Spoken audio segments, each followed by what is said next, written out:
Mwaramutse neza abakunzi bacu ba chaîne yacu Tucaye Jeune. Uyu munsi rero ni ku cyumweru ku itariki 20 z'ukwezi kwa gatatu 2026.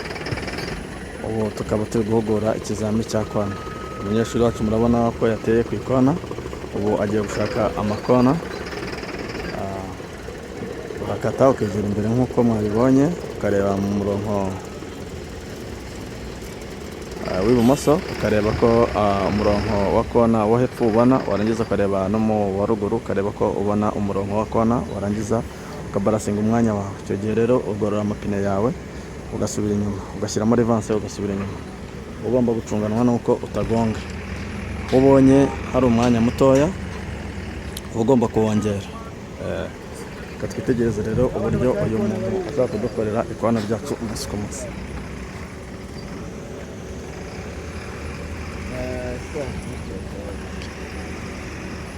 Cyane rwose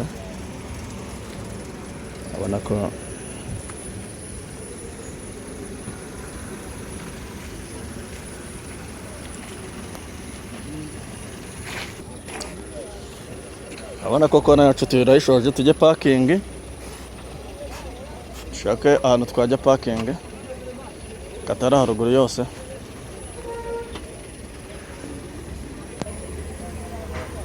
Zamura kuri ambulanse twagiye. Abakunzi bacu rero tuyibutsa yuko hano kuri parking tuba tugomba kubaterera hirya muri mu kizana, ariko bitavuze yuko igihe umunyeshuri ari kwihugura wamwigisha uburyo yateraho. Tugerageze kubereka views y'aho dukorera. Views y'aho dukorera ni hano Kanombe, Kicukiro, Musanze. Parking zacu ni gutya ziba ziteye umunsi ku munsi.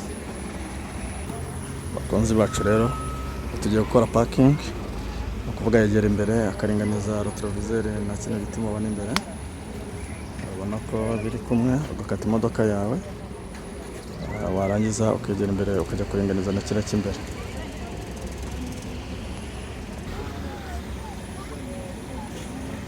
Cyane rwose. Hariya rero bagomba gukata imodoka mu kuboko kw'ibumoso, akajya gushaka ibiti bibiri arebera muri retroviseur yo mu kuboko kw'ibumoso. Tugomba kugenda yitonze ku buryo abonamo ibiti bibiri. Gusa ngiye nigisha nkubwira ko abona ibiti bibiri, ariko ukabona ka gatatu gahingutse, hahingutseho akantu gato y'akagatwe. Niko ngiye nigisha kugira ngo imodoka yawe uze kurangiza imodoka ukuntu yishyiramo ugasanga amazuru yagiyemo ariko amabuno yayo yasohotsemo. Ubwo rero ni ukuvuga ngo iyo washatse ibiti bibiri ariko n'aka gatatu ukabona gahingutse, ntabwo icyo kibazo kikubaho. Icyo gihe imodoka ijyamo neza cyane. Turebe uyu muvandimwe wacu rero uburyo agiye kudukorera iyi parking.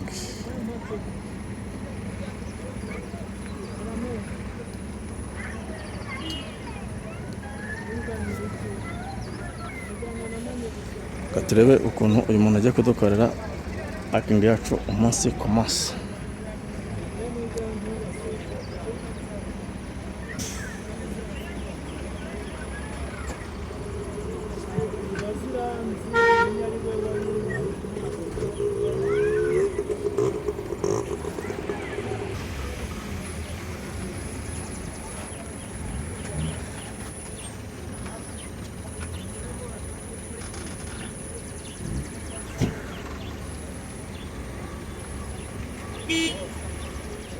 Ni gutya umunsi ku munsi umuntu aba agomba gukora agaparking ke neza yitonze.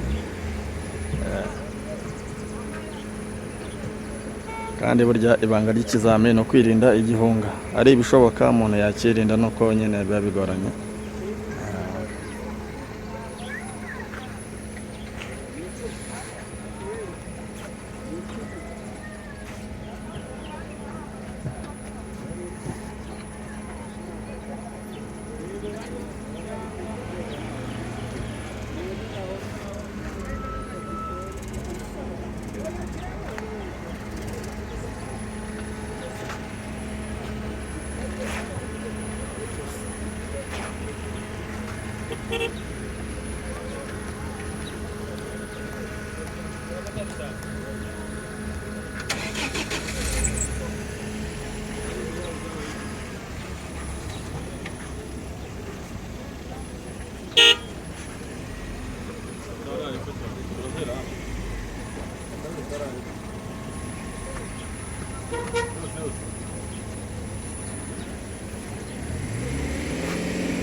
aho ni sawa konzi bacu rero ni gutya umuntu aba agomba gukora parking umunsi ku munsi.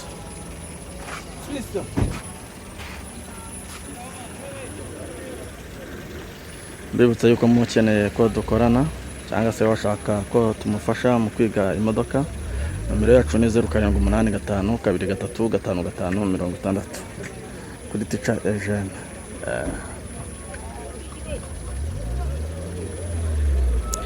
Bibutsa yuko amakosa ya parking, kuzimya imodoka inshuro zirenze imwe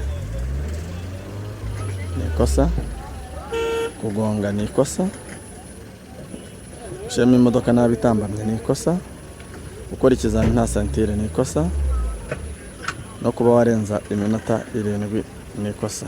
Ayo niyo makosa ashobora gutuma utsindwa parking. Ikindi, ikizami cyose kirangwa na discipline. Iyo discipline yabuze na perime ntabwo ushobora kuboneka. Bibutsa yuko uyu muntu arangije ikizami cya parking ahita akora ikizami cya circulation. Tukaba tugiye kurebera hamwe mu kanya ikizami cya circulation.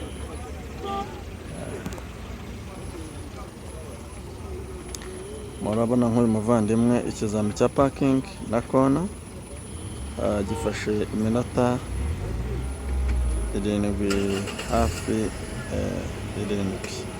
8. Shaka kuvuga ngo urebye wasanga parking ayikoze nk'iminota 5. Iminota 5 rero ubundi wakabaye byibura ukora nk'iminota 3. Tukaba tugiye circulation.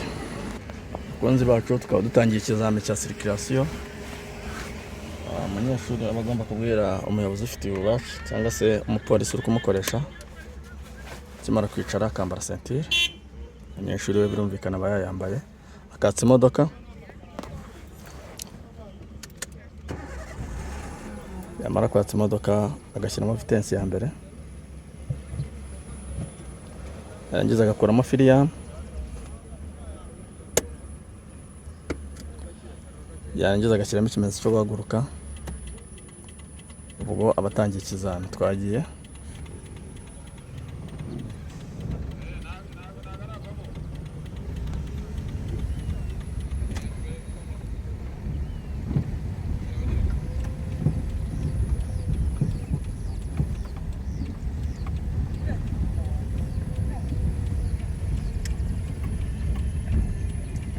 Bibutsa ko iyo umuntu ageze hano ahita ashyiramo ikimenyetso cyo kwinjira mu muhanda,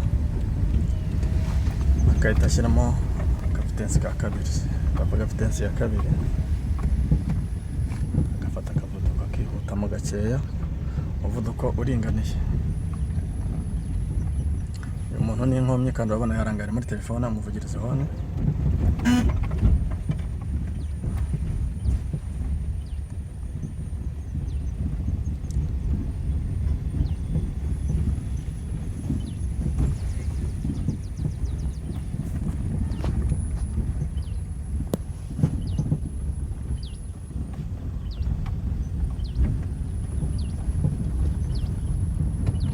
cyane ugashyiramo agafitensi ka gatatu. Icyo gihe witegura kugera mu masangano utangira gupangura. hagati y'ikinyabiziga n'ikindi mukurikiranye byibura ugomba gusigamo metero 5 kugira ngo wirinde inkomyi iri imbere y'ikinyabiziga, kandi ujye kugera hano mu masangano ugomba kubaza aho ujya ibumoso. Mbibutse yuko igihe cyose uhagaze, imodoka yawe ihagaze, ugomba guhaguruka wabanje kureba ko uri muri vitesse ya mbere. Icyo gihe wibagiwe ntiwagukiye muri vitesse ya mbere kandi imodoka yahagaze, nicyo gihe imodoka ikuzimana.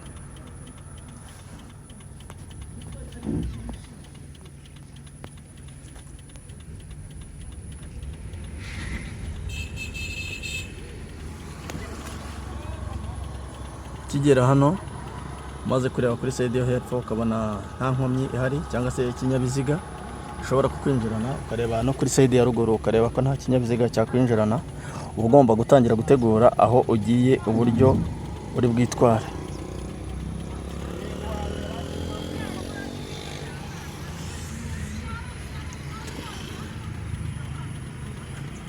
Tegure nawe kugenda.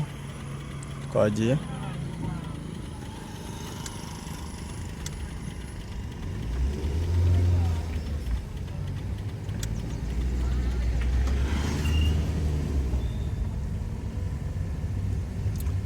Shyira ku ruhande, bakikubwira gushyira ku ruhande, ushyiramo ikimenyetso cyo ku ruhande, kwirinda kwegera borodire, kandi ukajya mu isate cyawe ukigenderamo akanya gatoya, warangiza ugahagarara ugashyiramo icyo guhagarara akanya gatoya.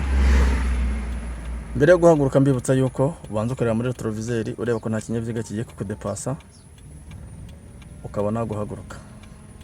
Twagiye, ushyiramo ikimenyetso cyo guhaguruka, ugahaguruka. Reka iriya modoka iri imbere yawe ibanze ihaguruke, subiza mbere yaje hasi na feri, wongere uhagarare. Iyo ubonye hari inkomyi ikubuza kugera, nta mpamvu zo kurwana no guhaguruka. Yego, twagiye.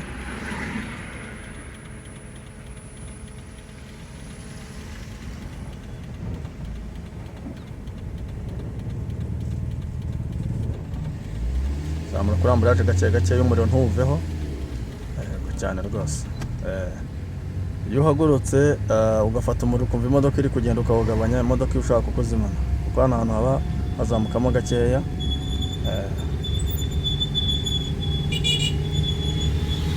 Kimara kurenga aka gasozi uhita ushyiramo vitesse ya 2. Twagiye.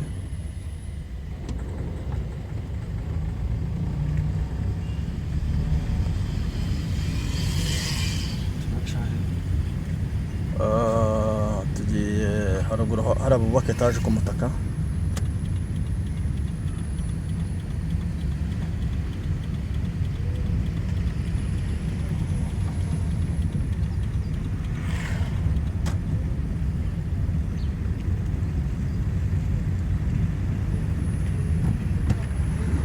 Cyane rwose usanga bagomba gukoresha vitesse 3. Witegura rero gukatira hano bakubwiye, ugomba gupangura vitesse zawe byibura ukakata uri muri vitesse ya mbere, kandi washyizemo icyerekezo cyawe ugiye. Wavuye ku muriro uri kuri amburiyaje muvandimwe, iyo umuntu agiye gupangura ko amburiyaje n'umuriro bitagenda.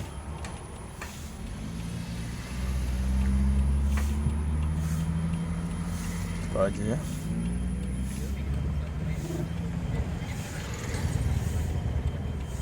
Kata muri site cyawe.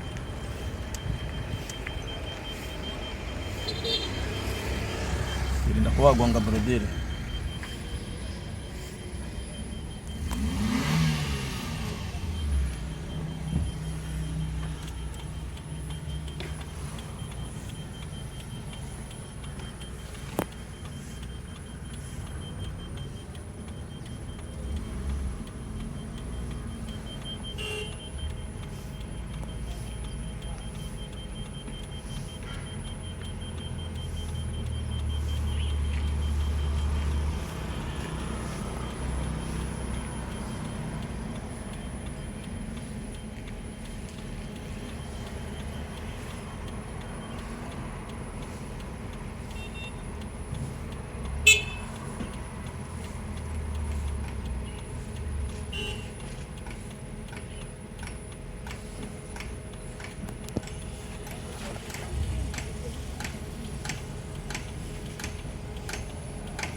egera imbere, hagarara usubire aho tuvuye. Bibutsa aha ngaha ko iyo ugiye gukatira hano ikintu wirinda ni ugukoza kuri borodire y'imbere na borodire y'inyuma, kandi aho ugana hose ugashyiramo ikimenyetso, ukibuka guhindura amavitensi. Nimba uteganya kujya imbere ugasanga wari washyizemo rivanse yo kujya inyuma, wayibagiwe, icyo gihe uba utsinzwe, kuko umuntu ubonye ko uri kwitegura kujya imbere agashaka guca inyuma, icyo gihe uba ushobora kumugonga. Mugomba rero gucunganwa na vitensi zanyu, ugashyiramo vitensi yahuye.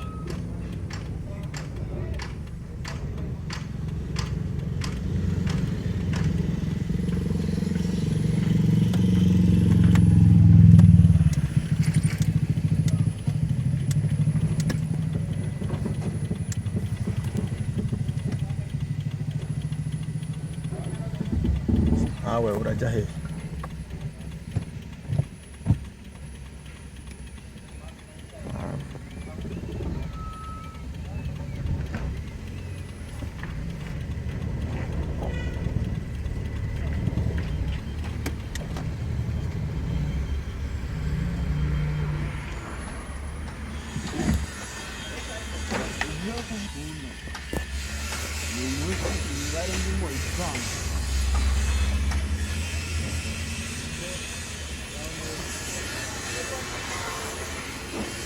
Ganze bacu rero, ahangaha iyo ugiye kwinjira mu muhanda uri principale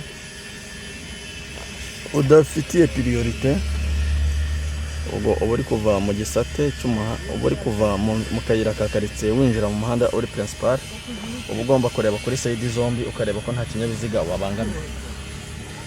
Tangira ugende wegera imbere gake gakeya ureba mu muhanda neza. Kora fili ujya ku karamburage ntuyicokoze. Kata imodoka yawe yose. Kata imodoka yawe yose twagiye.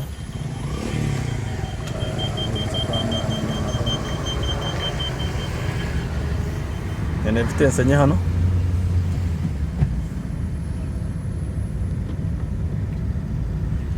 Shyiramo gatatu. Shyiramo na kane. Ahangaha umaze gupresenta vitensi zawe neza cyane, ubwo uba wazerekanye ko uzi kuzijyamo, kiba gisigaye no kuzikuramo neza cyane. Ahangaha shyira muri gatatu. Twagiye. Nugera kuri kano gahanda uza shyiramo kabiri, kandi utangire kugabanya umuvuduko wawe. Kabiri. Gabanya umuvuduko.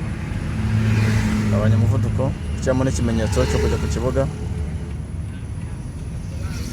Vitensi yawe ya mbere wagabanyije umuvuduko. Kate witonze. Kate yose. Uva kuri ambriage uve kuri fili ujye ku kariro ka witonze rwose. Ubundi ni gutyo uba ugomba gukata hano hantu. Ugakata neza imodoka ukirinda kwikoza imana kandi ntunayitatse cyane. Sirikirasiyo yacu rero ni gutyo umuntu aba agomba kuyikora umunsi ku munsi cyane rwose. Fata akavuduko ushyire mu vitensi ya kabiri.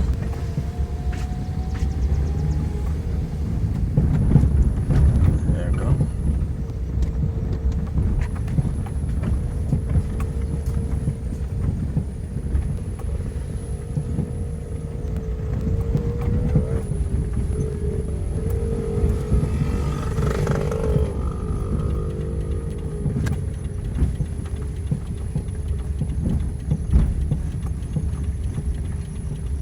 Ngabo ugomba gushyiramo ikimenyetso cyo kwinjira mu kibuga ko wagishyizemo. Twarangiza tukata tujya kuri T-cross. T-cross rero mbibutsa ko uhagaze.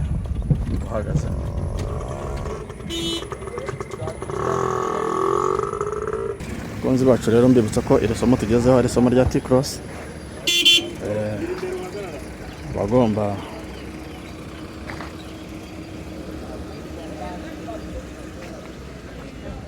Mbibutsa ko ari isomo rya T-cross, bagomba kwegera imbere akabona aya makona ari ku musitari. T-cross yacu ni gutya biteye, yarangiza agashyira muri vanse, agashyiramo ibimenyetso byo gusubira inyuma, yarangiza agasubira inyuma amaramo umweru warira kona rya kabiri. Hari n'igihe ushobora kuza ugasanga nta ry'umweru washyize muri kuko ari agatuku ko hejuru ugomba gucunganwa nako. Yarangiza agakata imodoka ye agenda areba yuko atagonga amakona. Tegereza ukuntu umunyeshuri wacu agiye kudushyiramo iyi modoka muri T-cross umunsi ku munsi. Mwabibonye cyane rwose, mwabibonye. Akagakata rwose, yabona ikona rya nyuma agahagarara akagorora imodoka ye cyane rwose. Yarangiza akaregera neza,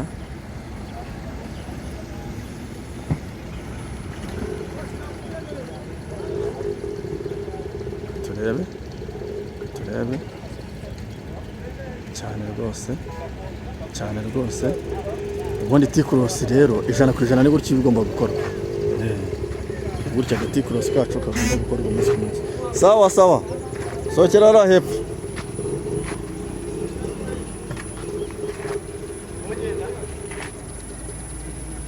Dekora firi yawe, usohoka ugashyiramo ikimenyetso cyaho usohokera. Sawa, hagarara. Ndibutse yuko isomo ryacu ry'umunsi arangara rirangiriye, tukazasubira ubutaha.